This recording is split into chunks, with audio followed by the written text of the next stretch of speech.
దేవునికి స్తోత్రం. దేవుని బిడ్డలైన మీ అందరికీ హృదయపూర్వక నిండు వందనాలు. ఆయన మహాకృపను బట్టి బాప్తిస్మిచ్చి యోహాను గురించి ఇప్పటికీ 2 భాగములను మనం ధ్యానం చేసాము. మొదటి భాగంలో దేవుని వాగ్దానమును గురించి చూసాము. అందులో 7 లక్షణాలను మనం ధ్యానం చేసాము. రెండవ భాగంలో దూత ఆ వాగ్దానాన్ని జకర్యాకు అందిస్తుండగా అతని అవిశ్వాసమును గురించి, తద్వారా అతడు పొందుకున్న ప్రతిఫలమును గురించి మనం ధ్యానం చేసాం. ఈ 3వ భాగంలో దేవుని వాగ్దాన నెరవేర్పును మనము చూడబోతున్నాం. అది ఎంత మాధుర్యంగా ఉండబోతుందో ఈరోజు మీరు చూడబోతున్నారు. కనుక మనము 3వ భాగాన్ని ప్రారంభించుకున్నట్లయితే, ఆ విధంగా జకర్యా మోగవాడై వెలుపలకు వచ్చాడు. అతన్ని చూసి జనులందరూ ఆశ్చర్యపోయారట. అవురా, లోపలికి వెళ్ళేటప్పుడు బంగారంలా చక్కగానే వెళ్ళాడు, బయటకు వచ్చేటప్పుడు మోగవాడయ్యాడు. బహుశా తప్పకుండా ఇతను ఏదో దర్శనము చూసే ఉంటాడు. ఏదో అనుకున్నారు, కానీ ప్రజలకి లోపల ఏం జరిగిందనేది తెలియదు. కానీ జకర్యా తిరిగి తన సేవాకాలమైన తర్వాత ఇంటికి వెళ్ళాడు.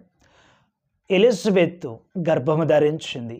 అప్పుడు ఆమె ఒక రమ్యమైన మాట అంటుంది. చూడండి, లూకా రాసిన సువార్త 1వ అధ్యాయము 24-25 వచనాలు మనము చూస్తే, ఆ దినములైన పిమ్మట అతని భార్య ఎలిజబెత్ గర్భవతి అయి, మనుష్యులలో నాకుండిన అవమానమును తీసివేయుటకు నన్ను కటాక్షించిన దినములలో ప్రభువు ఈలాగున చేసిననుకొని 5 నెలలు ఇతరుల కంట పడకుండెను. దేవుని వాగ్దానము నెరవేర్పును మనం ఇప్పుడు చూస్తున్నాం. దేవుడు మాట ఇచ్చాడు. మాట ఇచ్చిన ప్రకారం ఎలిజబెత్ గర్భం ధరించినప్పుడు ఆమెకు మాట అంటుంది, మనుష్యులలో నాకున్న అవమానాన్ని తీసివేస్తున్నాడు. దేవుడు వాగ్దానం చేసే దేవుడు. అది నెరవేరే వరకు మనకు నిరీక్షణనిచ్చే దేవుడు. అది నెరవేరే వరకు కూడా నీకు ఎన్ని అవమానాలైనా రావచ్చు, లోకము నిన్ను ఎంతైనా గేలి చేయొచ్చు. గుర్తుపెట్టుకో, ఆయన వాగ్దానం నెరవేరిన రోజున నీ వైపు చూపించిన వేళ్ళన్నీ వెనక్కి త్రిప్పబడతాయి. ఎలిజబెత్ అంటుంది, మనుష్యులలో నేటి వరకు నాకున్న అవమానము ఇప్పుడు నా దేవుడు తీసివేయబోతున్నాడు. వాక్యం వెంటనే నీతో కూడా ప్రభు మాట్లాడుచున్నాడు. దేని విషయంలో నీవు అవమానం పొందుతున్నావో, ఏది విషయంలో నువ్వు తక్కువగా ఎంచబడుతున్నావో, దేని విషయంలో అధమునిగా అధమురాలిగా నువ్వు ఎంచబడుతున్నావో, ఆ విషయంలో నీ ప్రతి అవమానము ప్రభువు తీసివేయునుగాక. ముందుకు మనం వెళ్ళినట్లయితే, దాని తర్వాత గాబ్రియేలు మరియను దర్శించాడు. మరియకు కూడా వాగ్దానం ఇచ్చాడు. వాగ్దానం ఇస్తున్న క్రమంలో ఎలిజబెత్ను గురించి, మరియా ఎలిజబెత్లు బంధువులు కనుక ఎలిజబెత్ను గురించి అంటూ గాబ్రియేలు అంటున్నాడు. అదే 1వ అధ్యాయంలో 36వ వచనం 37వ వచనం మనము చూస్తే, మరియు నీ బంధువురాలు ఎలిజబెత్ కూడా తన వృద్ధాప్యమందు ఒక కుమారుని గర్భము ధరించి ఉన్నది. గొడ్రాలనబడిన ఆమెకు ఇది 6వ మాసము. దేవుడు చెప్పిన ఏ మాట అయినను నిరర్ధకము కానేరదని ఆమెతో చెప్పను. ఎంత మంచి మాట! గాబ్రియేలు మరియతో అంటున్నాడు, దేవుడు చెప్పిన ఏ మాట కూడా నిరర్ధకం కానేరదు. మరి అది ఎలా నెరవేరిందో చూస్తున్నాం. మనము ముందుకు వెళ్ళినట్లయితే, ఎలిజబెత్ యొక్క ఆ గర్భపు కాలం నిండింది. 9 మాసములు నిండిన తర్వాత ఆమె పండంటి బిడ్డకు జన్మనిచ్చింది. అప్పుడు జనులు అంటున్నారట, దేవుడు ఆమె యందు మహాకనికరం ఉంచెను. చూడండి ఎక్కడ అంటున్నాడో, 1వ అధ్యాయము 58వ వచనము చదువుతున్నాను. చూడండి, అప్పుడు ప్రభువు ఆమె మీద మహాకనికరం ఉంచెనని ఆమె పొరుగువారును బంధువులను విని ఆమెతో కూడా సంతోషించిరి. మీరు ఆలోచించండి, వృద్ధాప్యం వరకు పిల్లలు లేరు. మహా అంటే చాలా గొప్ప అని. చాలా కాలం పిల్లలు లేరు అంటే వీరు ఎదుర్కొంటున్న శోధన కూడా మహాశోధన. శోధన ఎంత గొప్పదైతే దాని తర్వాత నీవు పొందుకునే ప్రతిఫలము అంత ఎక్కువగా ఉంటుంది. దేవుడు ఆమె యందు కనికరం ఉంచాడని జనులు అనట్లేదు. దేవుడు ఆమె యందు మహా కనికరం ఉంచాడని మహా అనే మాటను ఉపయోగిస్తున్నాడు అక్కడ. దాని అర్థం ఏంటంటే, ఎంతగా నీవు నలగొట్టబడతావో అంతగా నీవు వెలుగొందుతావు. ఎంతగా నీవు శ్రమలను అనుభవిస్తావో అంతగా ఉన్నత స్థితికి దేవుడు నిన్ను తీసుకెళ్తాడు. దేవుడు రాయించే ప్రతి మాట వెనుక ఒక ఆత్మీయ అర్థం దాగి ఉంది. కనికరం కాదు, మహాకనికరము.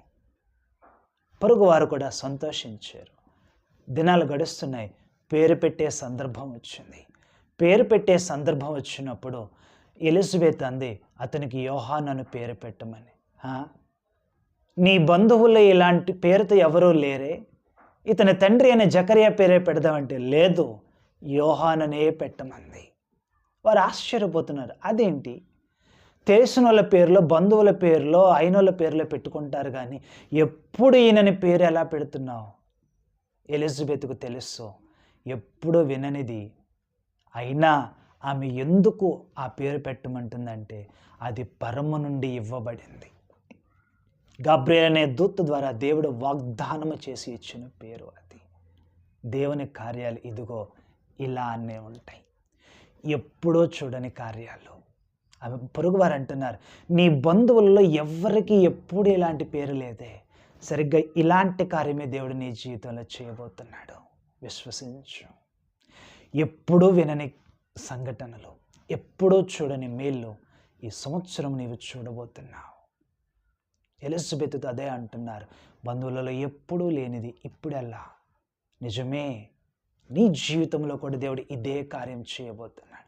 ఇప్పుడు వినని సంగతులను నీవు విందువుగాక, ఇప్పుడు చూడని కార్యములను నీవు చూచుదువుగాక.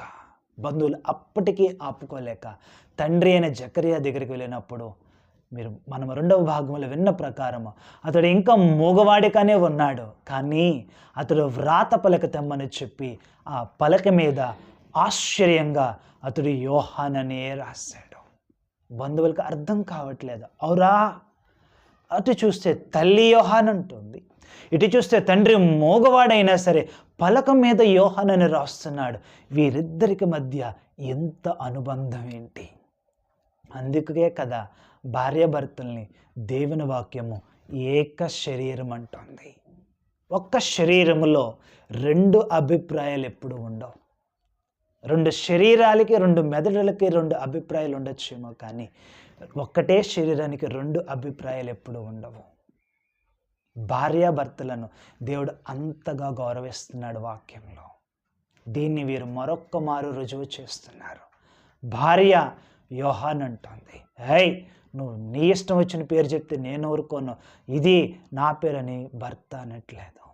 ఎందుకంటే ఇరువురు కలిసి దేవుని మాటకు కట్టుబడి ఉన్నారు.